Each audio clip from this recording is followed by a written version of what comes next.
सरकारले विकास निर्माण र सार्वजनिक सेवा प्रवाहमा प्रभावकारी काम गर्न नसकेको भन्दै आलोचना भइरहेको छ। यही बेला राजावादीहरू पनि सलबलाइरहेका छन्। यस्तोमा गणतन्त्रवादी दलहरू र सरकारलाई राजावादीहरूको प्रतिवाद गर्नुपर्ने अवस्था पनि आइलागेकै छ। यस्तो बेला सरकार भने पूर्व विशिष्ट पदाधिकारीलाई राज्यको ढुकुटीबाट कुष्ठ सुविधा दिने कानुन बनाउन अग्रसर भएको समाचार आइरहेका छन्। पूर्व विशिष्ट भनेका चाहिँ को हुन् त भन्ने जिज्ञासा पनि तपाईलाई लागेको होला।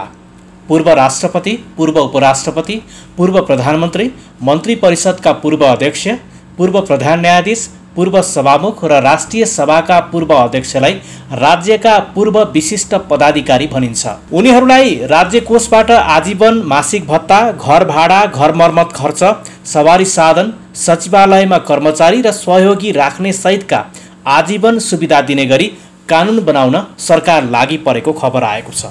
पूर्व पदाधिकारीको सुविधा सम्बन्धी विधेयक तर्जुमाका लागि गृहमन्त्री रमेश लेखकले मन्त्री परिषदमा प्रस्ताव लगेको र मन्त्री परिषदले स्वीकृति दिएको बताइन्छ। त्यसपछि पूर्व विशिष्ट पदाधिकारीलाई आजीवन सुविधा दिने गरी विधेयकको मस्यौदा बनाउन गृह मन्त्रालय जुटेको छ। हुन त यस सम्बन्धी कानुन बनाउने प्रयास लामो समयदेखि हुँदै आएको छ, तर सर्वसाधारणको विरोध र संसदबाट अघि नबढ्दा फिर्ता लिएका थिए।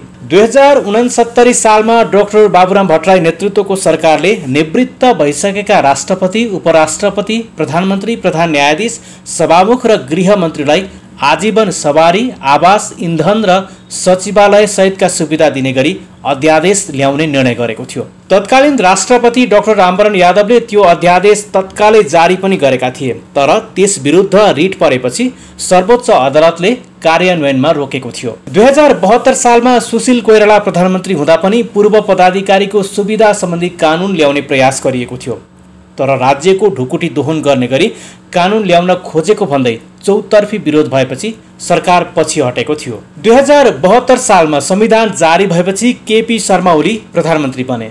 उनको कार्यकालमा पूर्व विशिष्टलाई मासिक वेतन दिने सहितका सुविधा समेटेर विधेयक फेरि अगाडि बढाउने प्रयास गरियो। गृह मन्त्रालयले मस्यौदा पनि बनाएको थियो, तर 2073 सालमा ओली सरकार विघटन भएपछि प्रचण्ड प्रधानमन्त्री बने। तत्कालीन गृहमन्त्री विमलेन्द्र निधिले पहिले रोकिएको विधेयकमा रहेको सुविधा पाउनेहरूको संख्या घटाएर संसदमा दर्ता गराएका थिए। तत्कालीन सरकारले निकै जोडबल गरे पनि त्यो विधेयक संसदबाट अघि बढ्न सकेन। 2074 सालको आम निर्वाचनपछि ओली फेरि प्रधानमन्त्री भए।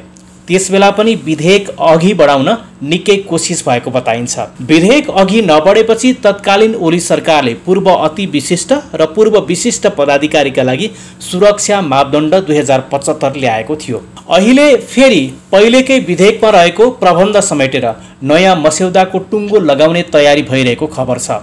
यससँगै केही नेताहरूले यसको विरोध गर्न थालेका छन्। सत्तारूढ घटक कांग्रेसका नेता डाक्टर शेखर कोइरालाले राज्यका पूर्व विशिष्ट पदाधिकारीलाई आजीवन सुविधा दिने कानुन बनाउन लागेकोमा आक्रोश व्यक्त गरेका छन्। सामाजिक सञ्जाल मार्फत यसबारे धारणा राख्दै उनले पूर्व विशिष्टलाई अहिले दिइरहेको सुविधा नै घटाउनु पर्ने बताएका छन्। यस्ता कामले व्यवस्था र राजनीतिक दलहरूको हित नगर्ने उनको भनाइ छ। सरकारको यस्तो कदमलाई कोइरालाले विनाशकाले विपरीत बुद्धिको संज्ञा दिएका छन्। थुप्रै पटक अघि बढ्न नसकेको विधेयक अहिलेको सरकारले फेरि अगाडि बढाउन त खोजेको छ, तर सत्ता गठबन्धन भित्रैबाट यसको विरोध सुरु भएको छ।